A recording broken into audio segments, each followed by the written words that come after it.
apa itu dari Palembang, apa itu dari sekitar Jabodetabek untuk datang kan kuotanya ada 100. Oh, sayang kalau tidak kita manfaatkan gitu. Oke, serangan dalam pertandingan hari ini. Sebenarnya kan pertanyaannya hari ini adalah perdana uji coba supporter. Mungkin saya minta tanggapan Coach Nil, apakah sudah pantas uji coba supporter dilakukan di sepak bola Indonesia atau seperti apa pandangan Coach Nil? Ya, saya pikir ini terobosan yang sangat luar biasa dari PSSI ya.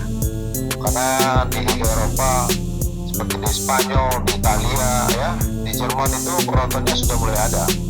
Tapi nggak tahu saya berapa persen itu nggak tahu. Tapi kalau kita mulai hari ini, saya rasa sangat bagus buat sepak bola Indonesia. Tapi tetap kita prokes karena namanya COVID itu kan masih belum habis. Mungkin itu aja dari saya. Terima kasih.